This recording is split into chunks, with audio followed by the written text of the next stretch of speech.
नमस्ते हमारे प्यारे भाइयों। और रेलवे ग्रुप डी 2025 के एग्जाम के लिए कमर कस लीजिए, जो 3 अगस्त 2026 से होने वाला है। देखिए, गणित और रीजनिंग दोनों सब्जेक्ट का अच्छा खासा वेटेज है।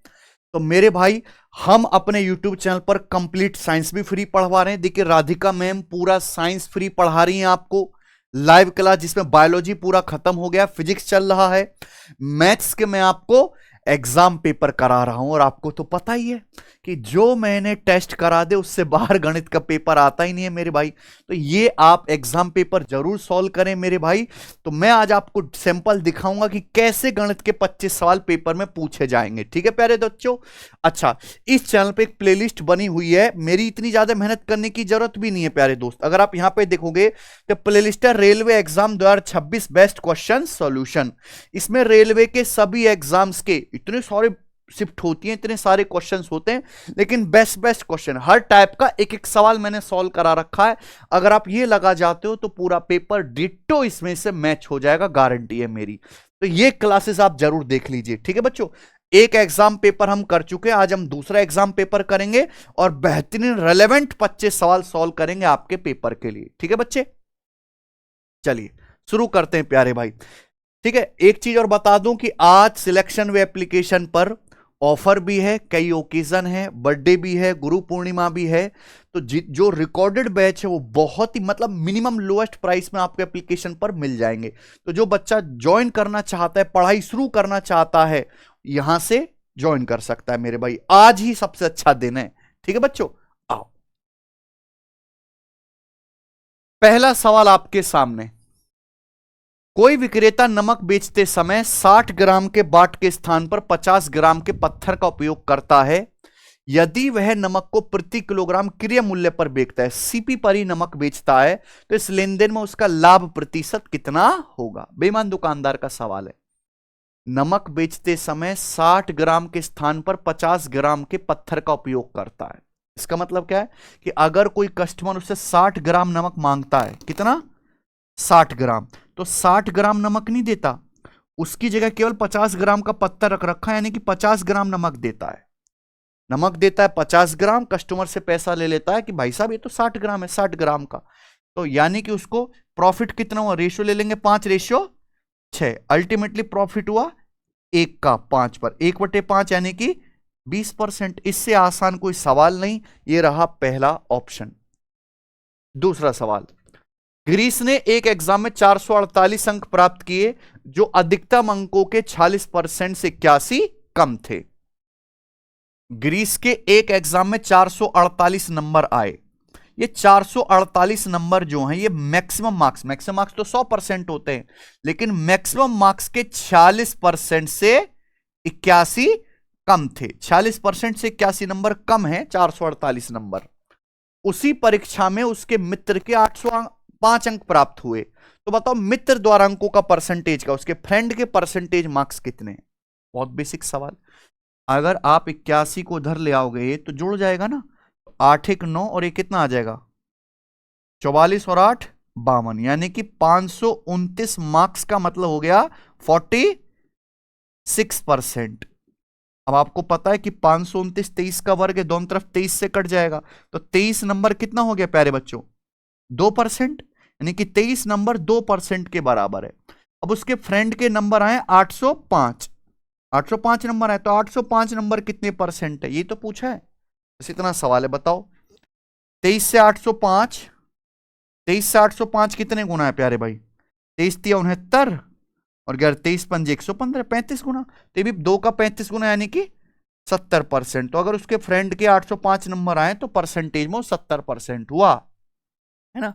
बिल्कुल बेसिक सवाल है प्यारे भाइयों। आइए, 4 अंकों की वह सबसे बड़ी संख्या ज्ञात कीजिए जिसे 12, 8 और 11 से डिवाइड करने पर प्रत्येक स्थिति में शेषफल 3 प्राप्त होता हो, है ना। संख्या आपसे पूछे, कभी भी ऐसा सवाल है सॉल्व करना ही नहीं है, हमेशा कैसे पकड़ना है? ऑप्शन से।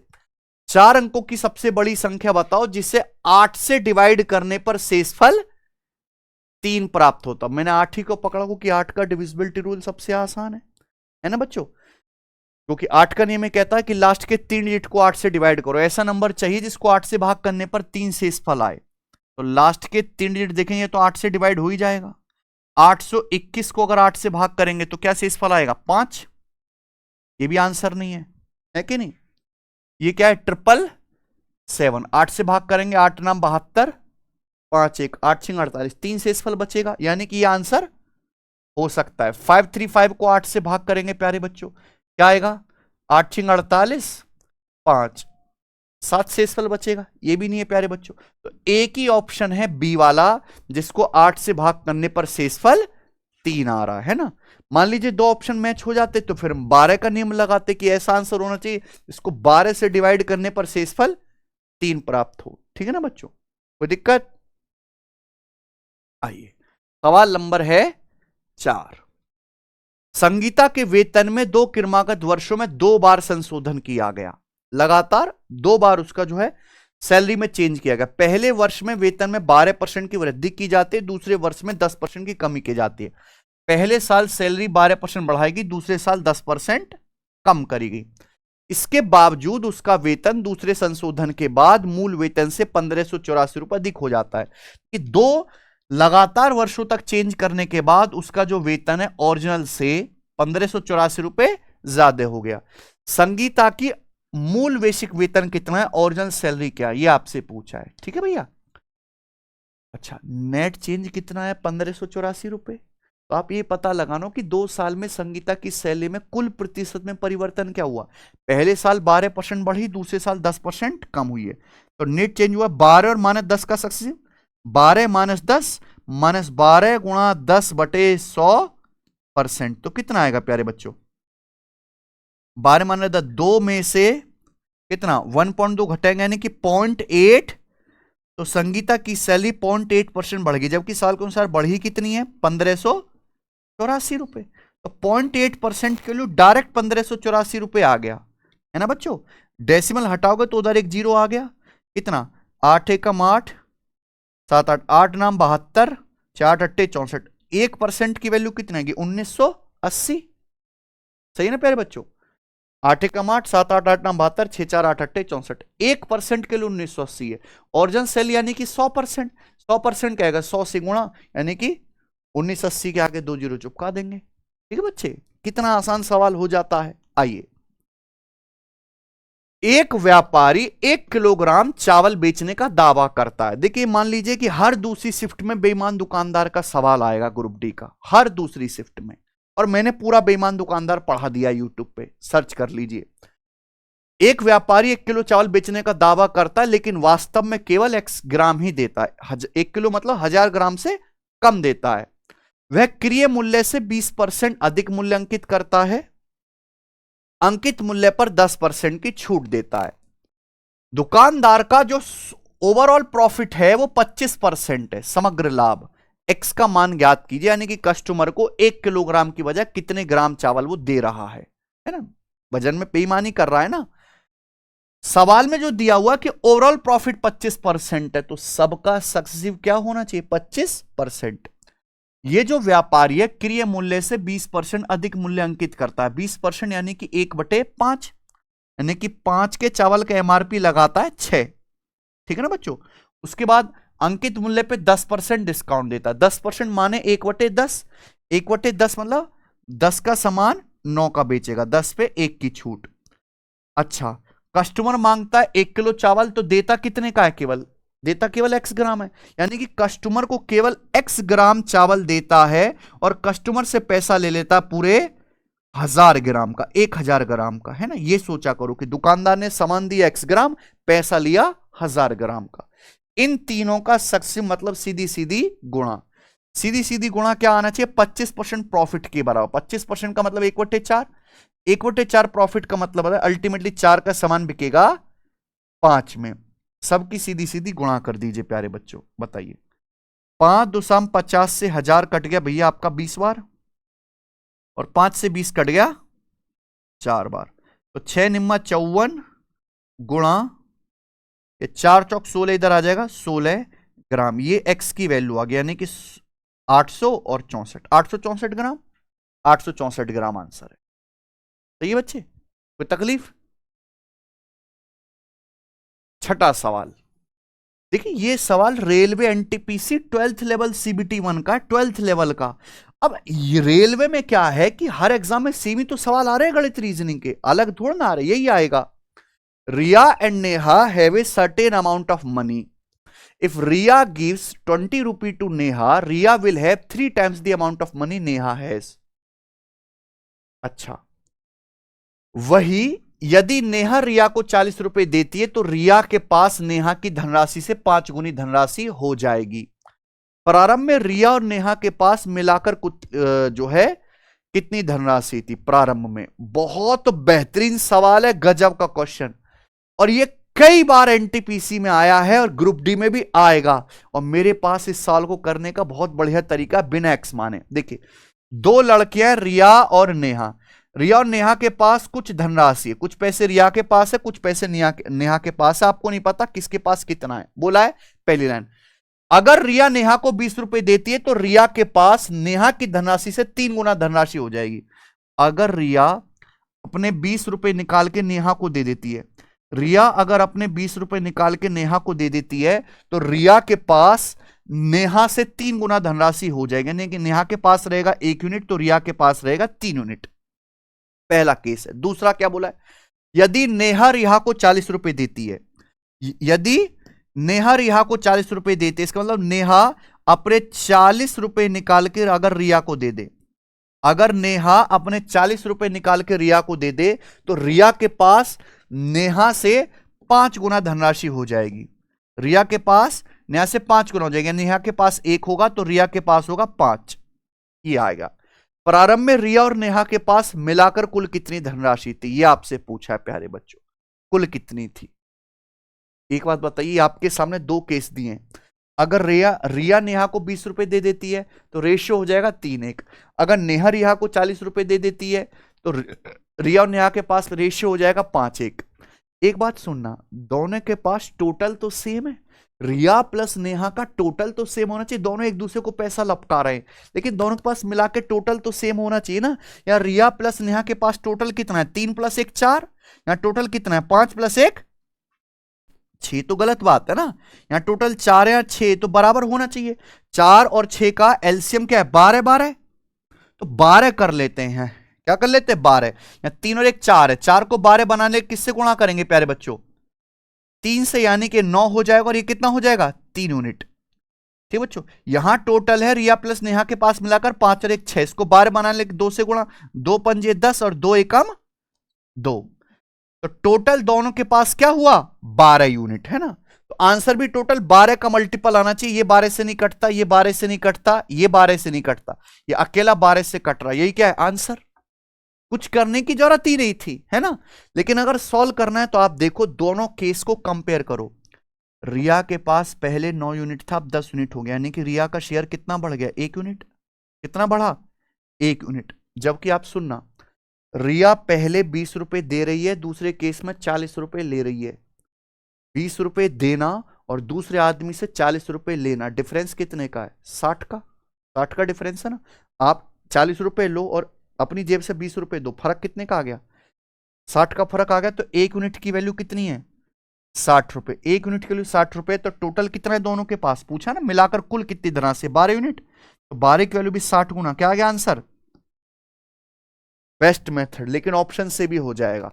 8 संख्याओं का एवरेज 45 है, प्रत्येक संख्या में 3 की कमी की जाए तो नया एवरेज ज्ञात कीजिए। 8 संख्याओं का एवरेज 45 है, अगर हर संख्या में 3 की कमी करेंगे तो एवरेज भी 3 कम हो जाएगा, यानी कि 42। बहुत इंपॉर्टेंट सवाल है। 8वां देखिए, ये इतना भयंकर सवाल रेल वाले बना रहे हैं कि सवाल का डेटा देख के बच्चे रोना शुरू कर दे रहे हैं। देख रहे हैं सचिन, 4 दुकान फर्स्ट, सेकंड, थर्ड और फोर्थ पर एक कुकर का अंकित मूल्य समान है। 4 दुकान पे सेम एमआरपी का कुकर रखा हुआ है ना। कुकर के अंकित मूल्य पर दुकान फर्स्ट, पहली दुकान पे 87% और 37% की 2 क्रमिक छूट देती है। दुकान सेकंड 81% और 37% की क्रमिक छूट देती है। ठीक है बच्चे, चलिए।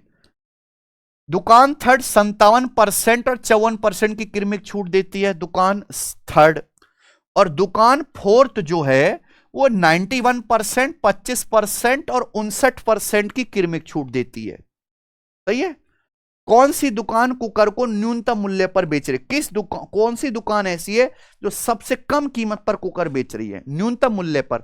भाई सभी कुकर का एमआरपी सेम है चारों दुकानों पर, मार्क प्राइस सबका सेम है, तो न्यूनतम मूल्य पर, मिनिमम प्राइस पर कौन सी दुकान बेचेगी जहां पे डिस्काउंट सबसे ज्यादा मिलेगा? भाई जौन सी दुकान सबसे ज्यादा डिस्काउंट देगी कस्टमर को, वो सबसे सस्ता बेचेगी। तो आपको क्या निकालना है, इन चारों दुकानों में, इन चारों ऑफर में मैक्सिमम डिस्काउंट कौन सा है ना? तो कंपेयर करना पड़ेगा। देखो x% और y% का सक्सेसिव डिस्काउंट क्या होता है? x+y माइनस XY बटे 100। ये 87 और 37, 81 और 37, तो जाहिर सी बात है यही ज्यादा आएगा ना, क्योंकि ये तो 37 सेम है, ये 87 ज्यादा हो गया, यानी कि ये वाला जो है दुकान सेकंड से ज्यादा ऑफर कौन सी में? पहली वाली में। अब यहां 87 और 37 का सक्सेसिव है, यहां 57 और 54 का सक्सेसिव है। यहां है 91% डिस्काउंट, फिर 25%, फिर 59%। तो देखिए सबसे ज्यादा डिस्काउंट कहां पे दिख रहा है? चौथी दुकान में। कुछ करने की जरूरत ही नहीं है। आप खुद सोचो कि जैसे ये 100 को आप ये 57 और 34 से ज्यादा तो यही दिख ही जाएगा। पहले आप 100 को 87 कम करो, कितना आएगा? 13। फिर 13 का 37%, 13 का 40% भी कम कर दो, 5 रुपए, तो कितना बच जाएगा कीमत? 8। 100 रुपए कुकर कीमत लगभग 8 रहेगी। यहां 100 को 91% कम करो, कीमत कितनी रह जाएगी? 9। फिर 9 को 60%, 5 रुपया कम करो, फिर और कम करो, तो ये तो कीमत 2-3 रुपया के पास ही रह जाएगी। तो सबसे सस्ता कुकर कहां मिलेगा? यहां। सॉल्व नहीं करना, सॉल्व करना नहीं है, यहां पे सोचना है। और मैं आपको बता दूं, ये रेलवे एनटीपीसी में कम से कम 20 शिफ्ट में आया है, हर सवाल का सेम ही आंसर है, चौथी दुकान। सबका आंसर सचिन सेम है, चौथी दुकान। ठीक है, आओ। दो नल एक टंकी को 4 घंटे और 22 घंटे में भर सकते हैं, तीसरा नल उसे 22 घंटे में खाली कर सकता है। सभी नल एक साथ खोल दिए जाएं तो खाली टंकी को 1/4 भरने में कितना समय लगेगा घंटे में? ये भी बहुत पॉपुलर सवाल है रेलवे का, और फर्जी सवाल है, कुछ नहीं करना। दो नल है, पहला नल एक टंकी 4 घंटे में भर सकता है, दूसरा 22 घंटे में भर सकता है, तीसरा नल उसे 22 घंटे में खाली कर सकता है। ये ड्रेन पाइप है ना बच्चों? सभी खोल दिए जाते तो खाली टंकी का 1/4 भरने में कितना समय लगेगा? अगर हम सभी नल एक साथ खोलेंगे तो ये 22 घंटे में भरता है, 22 घंटे में खाली करता है। तो अगर मैं तीनों खोलूंगा तो ये जितना पानी खाली करता रहेगा, ये जितना भरता रहेगा उतना खाली करता रहेगा। दोनों की एफिशिएंसी तो बराबर है, ये सेम, जितना भरेगा ये उतना डर खाली करता रहेगा, यानी कि इन दोनों से कोई फर्क नहीं पड़ेगा। केवल पहला ही पाइप टंकी भरेगा और पूरी भर देगा 4 घंटे में, तो 1/4 भरने में कितना समय लगेगा? 1 घंटे। एक पेन की कीमत 47 रुपए है, पेन की कीमत है 47 रुपए। एक स्कीम 4 खरीदें और 1 पर 50% की छूट पाएं, 4 खरीदें और 1 पर 50% की छूट पाएं का ऑफर देती है। तो आपसे पूछा है पर पेन का what is the effective price पर पेन, पर पेन का इफेक्टिव प्राइस ज्ञात कीजिए। ठीक है प्यारे बच्चों, बताइए।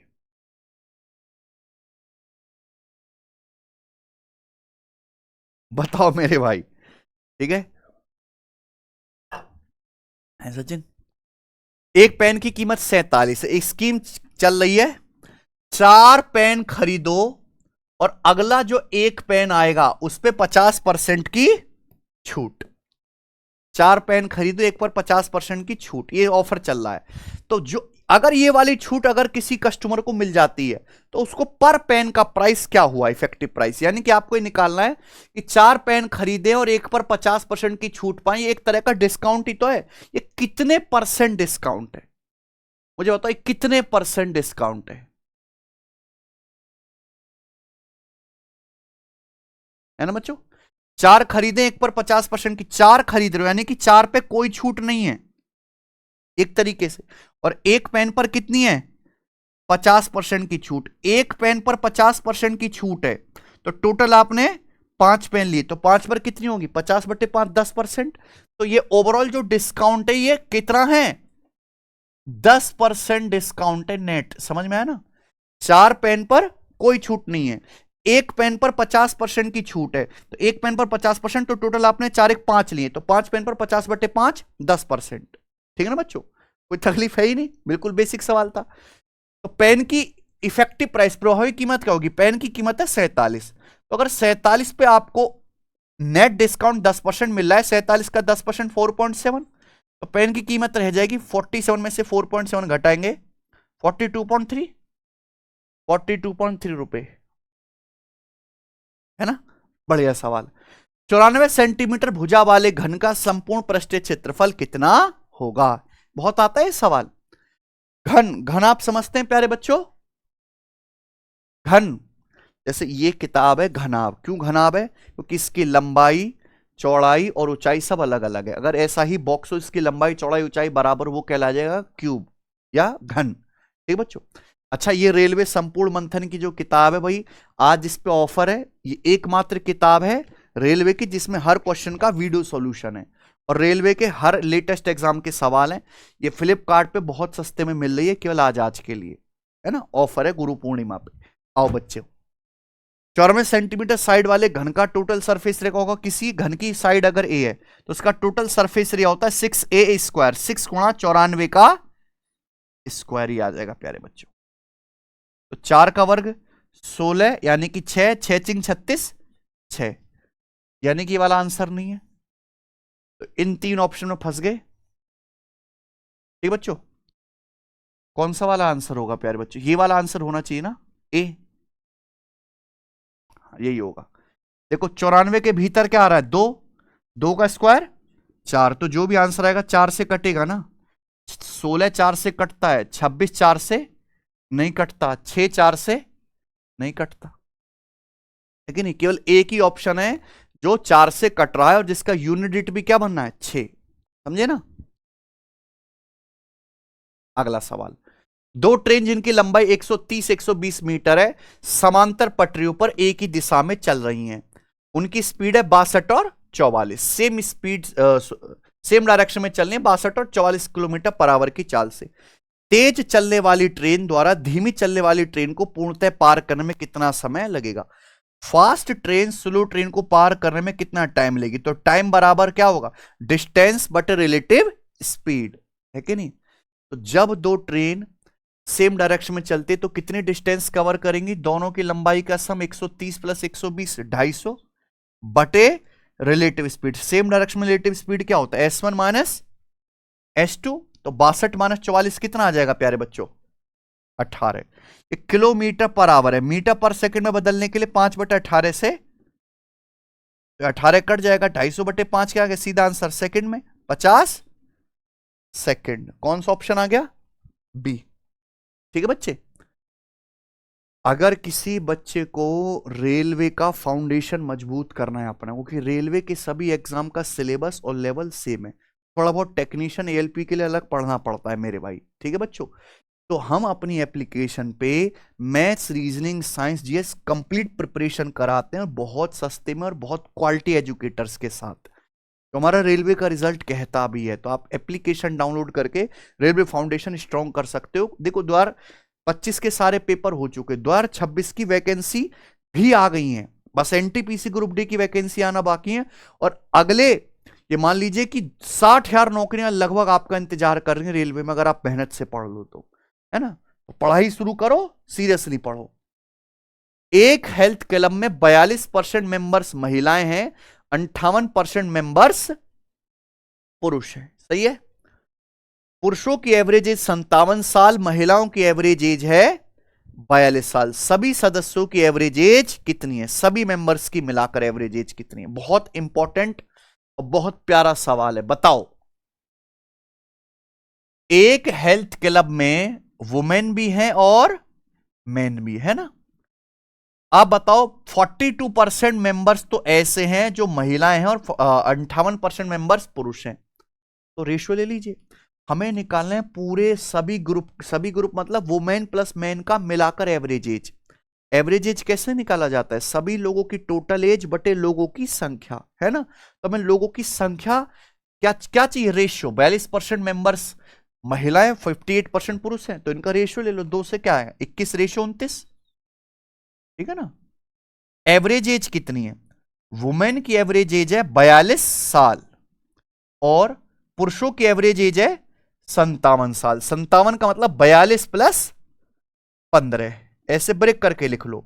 तो आपसे पूछा है पूरे ग्रुप यानी कि वुमेन प्लस मैन की मिलाकर एवरेज एज क्या होगी। ठीक बच्चों, देखो एक चीज आपको ये बताएं, पहली बात तो कि जो भी आंसर आएगा ये 42 साल है, इनकी 57 साल है। 42 और 57 के बीच में आएगा, 42 और 57 के क्या आएगा, बीच में है सचिन। तो 42 ये तो आंसर होगा नहीं, ये तो 57 के बहुत ही करीब है। 42 और 57 के बीचों बीच में है ना, क्योंकि वुमेन और मैन भी लगभग करीब है बच्चों। तो यानी कि ये 44.9 भी नहीं आएगा, 42-57 के लगभग बीच में क्या है ये, है कि नहीं प्यारे बच्चों। देखो अगर वुमेन और मैन बराबर होते तो आंसर आता 42 और 57 का एवरेज। 42 और 57 का एवरेज कितना आ जाता मेरे दोस्तों, 42 और 57 का एवरेज 7 2 9 5 4 9 यानी कि 49.5 ये आता। लेकिन ज्यादा क्या है, पुरुष, पुरुष ज्यादा है, तो आंसर भी 49.5 और 57 के बीच में रहेगा। कौन सा ऑप्शन है, ए। ठीक है बच्चे, बाकी सॉल्व करना चाहते हैं तो सॉल्व भी होगा। वुमेन की एवरेज एज 42 साल है, मैन की 57, 57 को 42 प्लस 15 लिख लिया, तो वुमेन की भी 42 है, मैन की भी एवरेज एज 42 साल है, तो 42 साल तो है ही, है कि नहीं प्यारे बच्चों। लेकिन 29 मैन की 15 एक्स्ट्रा है, 29 गुणा 15 एक्स्ट्रा है, जो भी एक्स्ट्रा है सभी लोगों में डिवाइड हो जाएगा। टोटल कितने लोग हैं, वुमेन प्लस मैन 21 प्लस 29 50, 50 से 15 कितनी बार 0.3, तो 29 तिया 87 8.7, 42 में 8.7 जोड़ेंगे तो क्या आएगा 50.7, 50.7 ईयर्स। लेकिन ये करने की जरूरत नहीं थी, कैसे हो जाएगा, ऑप्शन से। चीनी की कीमत में 3% की वृद्धि होती है, चीनी की खपत में कितने परसेंट की कमी की जानी चाहिए जिससे कि चीनी पर होने वाले व्यय में वृद्धि ना हो पाए, चीनी का एक्सपेंडिचर सेम रहे। देखो सब बच्चे जानते हैं खर्चा बराबर कीमत गुणा खपत। अब हमें यहां पे खर्चा सेम रखना है, खर्चा सेम रखना है। आप बताओ, ये तो बहुत ही इंपॉर्टेंट टाइप है। दो संख्याओं की गुणा अगर सेम है तो एक संख्या जिस अनुपात में बदलती है दूसरे उसके उल्टे अनुपात में बदलती है। चीनी की कीमत में 3% की वृद्धि होती है, 3% को फ्रैक्शन में वैल्यू 3/100, तो खपत कितनी कम करनी चाहिए कि खर्चा सेम रहे। अगर प्राइस 3 बढ़ा है तो खपत भी 3 कम करेंगे, और नीचे क्या आएगा, इन दोनों का एक्शन यानी कि 100 + 3 103 ही आ गया ना। परसेंटेज में गुणा 100%, तो 300/103 क्या आएगा, लगभग 3% के करीब ही आ जाएगा, अप्रोक्स 2.9%, अप्रोक्स 2.9%, 3% के बहुत ही करीब आएगा। ये तो एक ही ऑप्शन दे रखा है, समझे ना। सवाल नंबर 15, एक लाइट हाउस के शीर्ष से पूरब की ओर दो जहाजों के अवनमन कोण 45 डिग्री 30 डिग्री है, जहाज एक दूसरे से 50 मीटर दूर है। लाइट हाउस की हाइट क्या है। मान लीजिए कि ये भैया समुंदर है और इस समुंदर में ये एक लाइट हाउस है, ठीक है, ये लाइट हाउस है प्यारे बच्चों। अब ये लाइट हाउस पे एक आदमी है, वो देखता है कि दो जहाज हैं पूरब की ओर, एक जहाज मान लो यहां है और एक जहाज यहां है, ए और बी पर।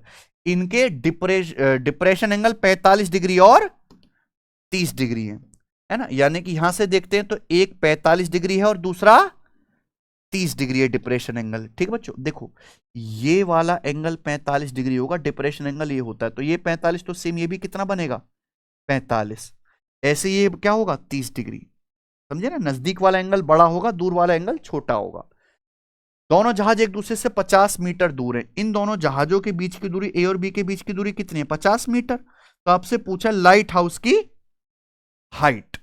समझे प्यारे बच्चों, हाइट एंड डिस्टेंस का सवाल आप पढ़ते नहीं हो, आता है लेकिन पेपर में क्या होगा, कभी भी इस तरह का सवाल आए है ना, दो दो राइट एंगल है ना एक साथ, तो ये जो नजदीक वाली लेंथ होती है, शुरू करने का तरीका क्या है, आप इसको 1 यूनिट मान लो कि माना लेंथ कितनी है 1 यूनिट।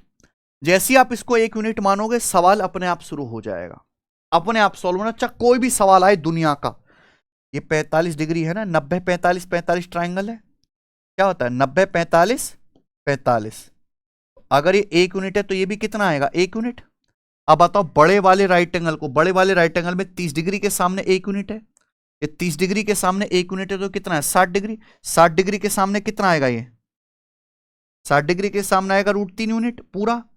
ये √3 यूनिट है, ये 1 यूनिट है, तो कितना बचा, √3 माइनस 1 की वैल्यू कितनी है, √3 माइनस 1 की वैल्यू 50 मीटर है, तो 1 यूनिट की वैल्यू कितनी आएगी, 50 बटे √3 माइनस 1।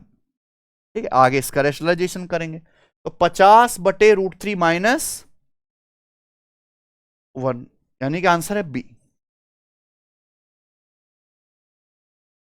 है। अच्छा ये ABCD करना था, कोई बात नहीं। ठीक है बच्चों, आप कहोगे सर मैच नहीं कर रहे हैं तो रेशनलाइजेशन करते हैं। नीचे √3 माइनस 1 है तो √3 प्लस 1 से ऊपर नीचे क्या करोगे आप, गुणा। √3 माइनस 1, √3 प्लस 1 क्या है, 2। A square minus b square, 3 minus 1 2, 2 से 50 कितनी बार कट गया, 25 बार। तो आ गया 25 इंटू √3 प्लस 1 मीटर, और यही सवाल का आंसर भी है। चलिए आगे चलते, बताओ। बोले दो गोलों की त्रिज्याओं का अनुपात 2:3 है। पहले गोले की त्रिज्या में 50% की वृद्धि की जाए, दूसरे गोले की त्रिज्या में 20% की वृद्धि की जाए तो उनके नए आयतन का अनुपात ज्ञात कीजिए। देखिए गोले का आयतन नापते हैं सेंटीमीटर क्यूब में, त्रिज्या नापते हैं सेंटीमीटर में। गोले का आयतन त्रिज्या की पावर 3 पर डिपेंड करता है, रेडियस के क्यूब पर। समझे ना मेरे भाई बात। अब दो गोले की रेडियस का रेशियो 2:3 है, यही है ना। पहली 2 है, दूसरी 3 है। पहले गोले की त्रिज्या 50% बढ़ाई, 100% को 50% बढ़ाओगे तो कितना हो जाएगा, 2 को 50% बढ़ाओ 3 हो गया, सिंपल लिख देते। 2 को 50% बढ़ाओ कितना हो गया, 3। दूसरे गोले की त्रिज्या 20% बढ़ाई, 3 को 20% बढ़ाने का मतलब है 3 को 1.2 से गुणा कर दो, है कि नहीं। तो गोलों की त्रिज्याओं का रेशियो अब ये हो गया ना प्यारे बच्चों, ये रेशियो हो गया। 3 से 3 कट गया प्यारे बच्चों, और यहां पे क्या आ जाएगा अभी 10:12, यानी कि 5:6। तो दोनों गोलों की त्रिज्याओं का नया रेशियो क्या हो गया, 5:6। तो वॉल्यूम उनके आयतन का अनुपात क्या होगा, रेडियस का क्यूब। 125:216, क्या आंसर है, ठीक है ना मेरे भाई। चलिए ABC 60-80 और 1,20,000 का निवेश करके एक बिजनेस शुरू करते हैं। 1 साल बाद कुल 78,000 का लाभ होता है। C का हिस्सा B के हिस्से से कितना अधिक है। देखो सिंपल सा कंसेप्ट है, जो आदमी जितना पैसा इन्वेस्ट करेगा प्रॉफिट भी उसी रेशियो में होगा, है ना। इन्वेस्टमेंट डायरेक्टली किसके प्रोपोर्शनल है, प्रॉफिट के। अब यहां पे 3 लोग हैं A B और C। A 60,000, B 80,000, C 1,20,000 का इन्वेस्ट करता है। तो A B C किस रेशियो में पैसा इन्वेस्ट करते हैं प्यारे बच्चों, बताइए। ये किससे कट रहा है, 20,000 से। 20 × 60, 20 चौक 80, और ये 20 छिक्का 120, है कि नहीं। A B C इस रेशियो में पैसा इन्वेस्ट करते, प्रॉफिट भी इसी रेशियो में होगा। आप बोलोगे हाँ सर। 1 साल बाद कुल प्रॉफिट है 78,000 रुपीज, 78,000 रुपए में पूछा है। सी का हिस्सा बी से कितना अधिक है, तो आप बताओ सी का हिस्सा बी से कितना ज्यादा है। खुद सोच लो ना, सी का जो हिस्सा है वो बी से कितना ज्यादा है, 2 यूनिट ज्यादा है। आउट ऑफ टोटल प्रॉफिट है तीनों का, 3 4 7 6 13। तो सी का जो हिस्सा है बी से, यानी कि सी माइनस बी, ये आ जाएगा 78,000 का 2/13। 13 चिंग 78, यानी कि 6 दूनी 12,000 रुपए। आंसर है इसका 12,000। एक दूध वाला 8 लीटर दूध में 2 लीटर पानी मिलाता है, उसे लागत मूल्य से 50% अधिक पर बेचता है। दूध वाले का लाभ प्रतिशत ज्ञात कीजिए। 8 लीटर दूध में 2 लीटर पानी मिलाता है, लागत मूल्य से 50% अधिक कीमत पर बेचता है। देखिए बहुत सिंपल सवाल है, लॉजिक से समझाते हैं। दूध वाला 8 लीटर दूध में 2 लीटर पानी मिलाएगा, यानी कि खरीदेगा 8 लीटर और बेचेगा 2 लीटर पानी मिला के 10 लीटर। खरीदेगा 8 लीटर, बेचेगा 10 लीटर। लागत मूल्य से 50% अधिक पर बेचता है। 50% मतलब 1/2, यानी कि अगर 1 लीटर दूध 2 रुपए का खरीद रहा है तो बेच कितने का रहा है, 3 का। यानी कि 8 लीटर दूध इतने का खरीद के 10 लीटर बेचेगा इतने का। तो भैया किस रेशियो में प्रॉफिट कमाएगा, रेशियो ले लो, किस दाम में खरीदा और किस दाम में बेचा। ये आ गया 16:30, यानी कि 2 से कट जाएगा, 8:15। अल्टीमेटली 8 का समान 15 बिका, कितना प्रॉफिट हुआ? 7/8। 1/8 होता है 12.5%। याद रखिए 1/8 12.5%। 12.5% का 7 गुना क्या आ गया सचिन? 87.5%। बताइए सवाल नंबर 19। एक दुकानदार दो प्रकार के पेन ए और बी बेचता है, ठीक है। किसी दिन बेचे गए पेनों की कुल संख्या 120 है। किसी दिन टोटल 120 पेन बिके। पेन ए की कीमत 12 रुपए पर पेन है, पेन बी की कीमत 8 रुपए पर पेन है। कुल बिक्री राशि 1120 रुपए, यानी कि उसने ए और बी मिला के जितने भी पेन बेचे हैं कुल बिक्री हुई है 1120 रुपए की, ठीक है ना बच्चे। तो ए प्रकार के कितने पेन बेचे? ए टाइप के उसने कितने पेन बेचे हैं, इसमें एलिगेशन लगा जाएगा। पेन के प्राइस पे आप एलिगेशन लगा सकते हो ना, रुपी पर पेन, पेनों की संख्या का क्या आ जाएगा? रेशियो। लेकिन सबसे बढ़िया तरीका ब्रेक वाला। आप बताओ, एक दुकानदार दो टाइप के पेन बेचता है। पेन बी की कीमत है 8 रुपए पर पेन और पेन ए की कीमत है 12 रुपए पर पेन। तो 12 को मैं ऐसे लिख सकता हूं 8 रुपए प्लस 4 रुपए। ब्रेक कर लीजिए मेरे भाई, आप खुद सोचो, यानी कि वो पेन ए भी 8 रुपए का बेच रहा है और पेन बी भी 8 रुपए का बेच रहा है। तो सारे पेन अगर 8-8 रुपए के बेचेगा तो 120 पेन बिकने चाहिए कितने के? 120 पेन बिकने चाहिए 960 के। लेकिन एक्चुअली में उसने पेन बेचे कितने? 1120 के पेन बेचे, लेकिन पेन बिकने चाहिए थे 960 के। तो उसने कितने के पेन एक्स्ट्रा बेचे? कितने रुपए के पेन एक्स्ट्रा बेचे? 160 रुपए के पेन उसने एक्स्ट्रा बेचे हैं। वाई? क्यों एक्स्ट्रा बेचे? है भाई, क्योंकि वो पेन ए को 4 रुपए ज्यादा में बिक रहा है। हर पेन ए पर 4 रुपए ज्यादा कमा रहा है, तो 160 रुपए ज्यादा में बेचे उसने, यानी कि उसने पेन ए कितने बेचे हैं? 40। इससे आसान तरीका नहीं करने का, ब्रेक मेथड बोलते हैं इसे। एक गोलाकार गुब्बारे की त्रिज्या में 20% की वृद्धि हुई, इसके पृष्ठीय क्षेत्रफल में प्रतिशत वृद्धि ज्ञात कीजिए। इस सवाल कोई एग्जाम बचा नहीं जिसमें ऐसा सवाल ना आता हो, ठीक है बच्चों। गोलाकार गुब्बारा की त्रिज्या नापते सेंटीमीटर में और इसका सरफेस एरिया नापते हैं किसमें? सेंटीमीटर स्क्वायर में। अगर त्रिज्या 20% बढ़ी है ना, त्रिज्या देखो सेंटीमीटर में नापते हैं, त्रिज्या अगर 20% बढ़ी है तो सरफेस एरिया सेंटीमीटर स्क्वायर में नापेंगे, वो 20% का 2 बार सक्सेसिव करना पड़ेगा। तो 20% का 2 बार क्या आएगा? 20 + 20 + 20 गुणा 20/100, यानी कि 44% बढ़ जाएगा। 0.15 और 0.000135 का माध्य अनुपाती ज्ञात कीजिए। अगर दो संख्याएं ए और बी दे रखी हैं बच्चों, तो ए और बी का मेन प्रोपोर्शन क्या होता है? √AB, है ना। 0.15 × 0.000135। तो देखिए √ आप लेंगे, ठीक है। देखो दशमलव से वैसे सवाल खत्म हो जाएगा। दशमलव के बाद 2 अंक हैं, कितने अंक हैं? 2। और यहां दशमलव के बाद है 6, तो 2 और 6 8। तो √ लूंगा, डेसिमल के बाद अंक आएंगे आधे 4, डेसिमल के बाद 4 अंक आएंगे। यहां 5 अंक हैं, यहां 4 अंक हैं, यहां 3 ही अंक हैं, यहां 6 अंक हैं। एक ही आंसर है क्या ये बच्चों? 15 गुणा 135, 135 मतलब 15 निम्मा 135, इसका √ क्या आ जाएगा? 45 ही है बच्चों। दशमलव के बाद यहाँ 6 और 2 8 अंक है, दशमलव के बाद √ लेंगे तो 4 अंक आने चाहिए, तो 2 0 बढ़ाओ, यहां लगेगा दशमलव, ठीक है ना। 22वां सवाल करिए। बढ़िया सवाल है, पार्टनरशिप का, और लेटेस्ट पेपर में आया भी है, ठीक है जी। करो जरा। ए बी सी किसी बिजनेस में पार्टनर है।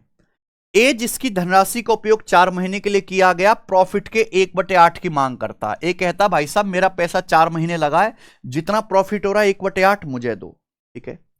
बी जिसकी धनराशि का उपयोग 6 महीने के लिए किया गया लाभ के 1/3 की मांग करता है, कहता भाई साहब मेरा पैसा लगा है 6 महीने, मुझे प्रॉफिट का 1/3 हिस्सा चाहिए। सी ने 8 महीने के लिए 1560 रुपए का निवेश किया, तो सी ने 8 महीने के लिए 1560 रुपए इन्वेस्ट किया है, तो ए ने कितनी धनराशि का योगदान दिया था, ठीक है ना बच्चों। ए ने कितना इन्वेस्ट किया है ये आपसे पूछा है, 4 ऑप्शन है, समझे? बताइए। देखो, पार्टनरशिप का नियम है कि प्रॉफिट बांटा जाता है डायरेक्टली इन्वेस्टमेंट गुणा टाइम के रेशियो में, है कि नहीं बच्चों। अब हमें क्या पूछा जा रहा है यहाँ पे, इन्वेस्टमेंट, है ना। क्या पूछा जा रहा है, ए का इन्वेस्टमेंट, ए ने कितना धनराशि का योगदान दिया था। इन्वेस्टमेंट कैसा आएगा, प्रॉफिट के रेशियो को टाइम के रेशियो से डिवाइड करेंगे, है कि नहीं प्यारे बच्चों। यहां पे 3 पार्टनर हैं, ए बी और सी। पहले ये पता लगाओ कि ए बी सी के बीच जो प्रॉफिट बांटा जा रहा है वो किस रेशियो में बांटा जाएगा, पहला आप ये पता लगाइए। ए मांग रहा है प्रॉफिट का 1/8, बी मांग रहा है प्रॉफिट का 1/3। तो 8 और 3 का एलसीएम हमने मान लिया कि टोटल प्रॉफिट 24 है। मान लो टोटल प्रॉफिट 24 हुआ, तो 24 का 1/8 यानी कि 3 ए को देंगे, 24 का 1/3 यानी कि 8 बी को देंगे। तो बचा कितना, 24 में से 3 और 8 11 दे दिया, बचा 13, 13 सी को देंगे। तो ए बी सी के क्या आ गया, प्रॉफिट का रेशियो।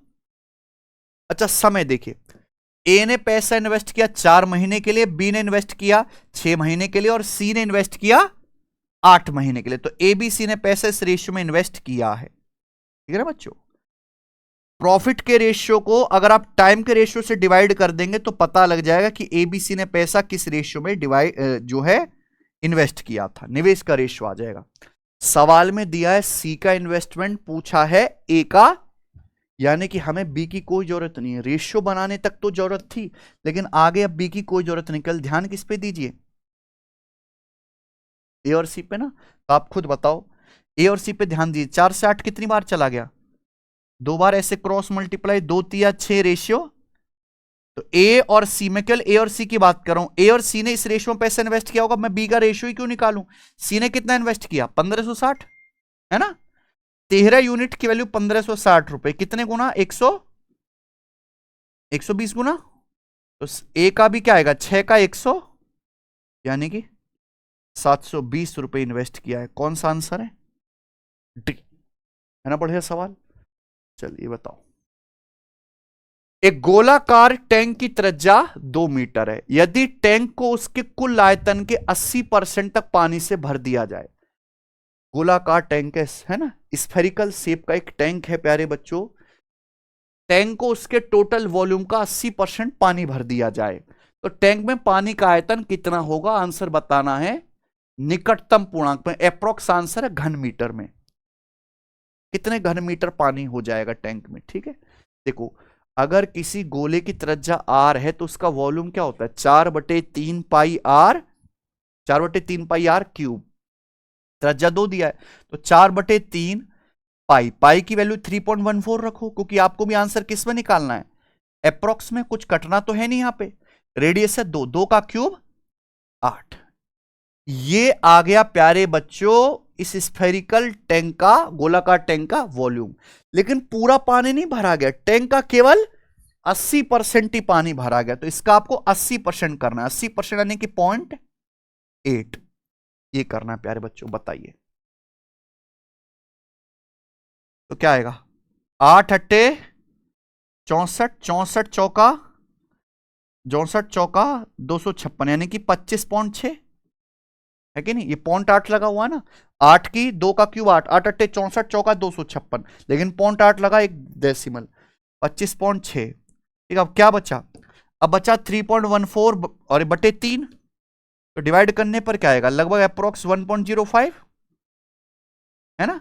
3.14 को अगर 3 से डिवाइड करेंगे तो ये जो वैल्यू आएगी 25.6 की 1.05 में गुणा करेंगे तो 25 से तो बड़ा आएगा, लेकिन 30 तो क्रॉस ही नहीं करेगा, क्या रह जाएगा, थोड़ा सा बड़ा। 25.6 से थोड़ा सा ही तो बड़ा आएगा, 1.05 में गुणा करें, यानी कि अप्रोक्स 27। 24वां सवाल,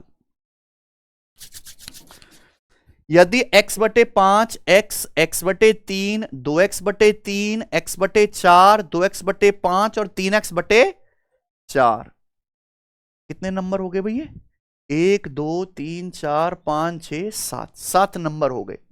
जहां x ग्रेटर देन 0 पॉजिटिव है, इसकी मीडियन दी है 8.4। तो आपसे पूछा x का मान, समझे बच्चों, बनाओ। मीडियन का मतलब होता है मिडिल नंबर। आपके पास टोटल 7 संख्याएं, तो बिल्कुल बीचों बीच में क्या आएगा प्यारे बच्चों, बिल्कुल बीचों बीच में आएगा फोर्थ नंबर। कौन सा आएगा? फोर्थ नंबर, है ना। 7 + 1 8/2, फोर्थ नंबर। तो आपको इसमें असेंडिंग ऑर्डर, बढ़ते हुए क्रम में लिखना है, और चौथे पोजीशन पे जो आएगा वो ढूंढना है। तो इनमें सबसे छोटा कौन सा आएगा? सबसे छोटा x/5। जितनी बड़ी संख्या से भाग दोगे उतना छोटा आएगा। तो सबसे छोटा x/5 है कि नहीं? फिर उससे बड़ा कितना आएगा भैया? x/4, है ना। x/4 क्या आएगा? और ये 2 फिर आ जाएगा प्यारे बच्चों यहां पे x/3, ये 0.2x, 0.25x, 0.33x, और फिर उसके बाद आ जाएगा जी ये 2x/5, ये 0.4x है। फिर उसके बाद आएगा 3x/4, और सबसे बड़ा क्या रहेगा? x। तो चौथे नंबर पे कौन सा है सचिन? 2x/5 ये आया। इसकी वैल्यू सवाल में दी है 8.4, तो 2 से 8.4 चला गया 4.2, और x की वैल्यू आ गई 4.2 का 5 गुना, यानी कि, ठीक है ना। हालांकि 8.4 में 7 आ रहा है, 7 यहां कहीं से भी कटने वाला नहीं, चाहे किसी भी नंबर को इक्वल करो 7 तो कटेगा ही नहीं, तो 7 का मल्टीपल आंसर आना ही था एक ही, है कि नहीं बच्चे। चले आखिरी सवाल, सवाल नंबर है 25। बनाइए। निम्नलिखित आंकड़ों का माध्य ज्ञात कीजिए। आपके सामने आंकड़े दिए, इनका क्या बताना है? मीन। ये क्लास इंटरवल है, फ्रीक्वेंसी। देखो मीन निकालने का क्या कॉन्सेप्ट है? मीन निकालने का कॉन्सेप्ट है sigma fx upon sigma f। Sigma fx upon sigma f। f क्या है? फ्रीक्वेंसी, बारंबारता। और ये x क्या है? ये क्लास। अब आप कहोगे देखो पहले तो ये पढ़ना आना चाहिए आपको। मान लीजिए 0 से 8 के बीच में 4 संख्याएं हैं, 8 से 16 के बीच में 6 संख्याएं हैं, 16 और 24 के बीच में 7 संख्याएं। इस तरीके से बताया गया है कि नहीं प्यारे बच्चों? तो 0 और 8 के बीच का आप एवरेज ले लो, यानी कि 4। 0 8 का एवरेज क्या आएगा? 4, यानी कि 4 कितनी बार लिखा है? तो 4 की 4 में क्या करनी है? गुणा करनी है, ठीक है ना बच्चे। 8 और 16 का एवरेज क्या है? 8 और 16 का एवरेज 12।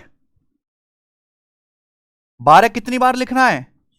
12 गुणा 6, एक्स और एफ की गुणा करनी है। 16 और 24 का एवरेज क्या आएगा? 20। 20 की आपको 7 में गुणा करनी है, समझे ना प्यारे बच्चों। 24 और 32 का कितना आ जाएगा प्यारे बच्चों? 28। 28 की आपको 3 में गुणा करनी है, ठीक है ना। 32 और 40 का कितना आएगा? 36। 36 की आपको 12 में गुणा करनी है। 40 और 48 का क्या आएगा? 44 की आपको 8 में गुणा करनी है। तो गुणा करना है सबकी, और फिर आपको टोटल फ्रीक्वेंसी के सम से डिवाइड करना है, और ये 4 ऑप्शंस हैं, ठीक है ना। ये 4 ऑप्शंस हैं। वैसे मेरी इंट्यूशन ये कहती है कि एवरेज इतना आ रहा है तो यहां 28 के आसपास बनना चाहिए ना। बीचों बीच में क्या आ रहा है? लगभग 28, है ना। तो 27.4 है, 25.2, 27.4 एवरेज बनने के चांस दिख रहे हैं, पर गलत हो सकते हैं, चेक कर लेंगे प्यारे भाई, ठीक है। सिग्मा एफ, सारी फ्रीक्वेंसी का सम क्या है? नीचे फ्रीक्वेंसी का सम, 4 6 10 7 17 3 20 और 20 40, कितना आएगा? 40। देखो ऊपर चाहे तो आप इनकी गुणा कर लो एग्जैक्ट, या ऊपर आप डिजिटल सम भी निकाल सकते हो, क्योंकि आंसर यहां पे एग्जैक्ट है। क्या निकाल सकते हैं? डिजिटल सम। हर ऑप्शन का डिजिटल सम अलग अलग है। डिजिटल सम लगा दे सचिन की, गुणा कर ले, सिंपल है। गुणा कर लेते हैं मेरे भाई, इनकी गुणा करना है और जोड़ना है। 4 चौक 16, 12 छिंग 72, 16 और 72 कितना हो गया? 88। 88 और 20 88 और 28 दिया 84। 88 और 84 कर लेते हैं प्यारे बच्चों, 172। 172 और 20 सत्ते 140, 172 में 140 कर लेते, 312, ठीक है ना।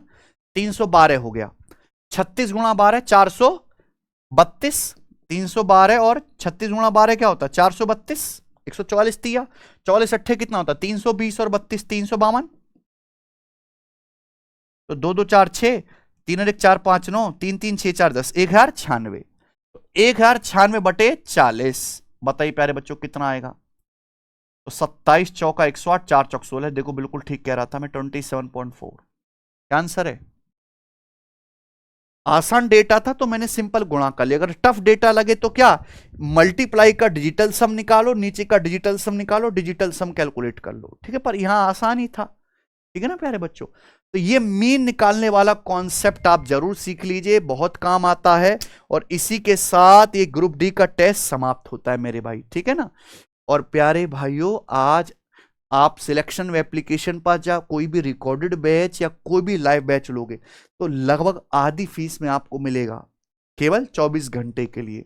तो जो बच्चे लेना चाहते हैं, तैयारी शुरू करना चाहते हैं, सिलेक्शन व एप्लीकेशन आप जानते हैं सब कुछ, जाके ले सकते हैं, ठीक है मेरे भाई। इसी तरीके से मैं डेली एक टेस्ट कराऊंगा। धन्यवाद, बाय।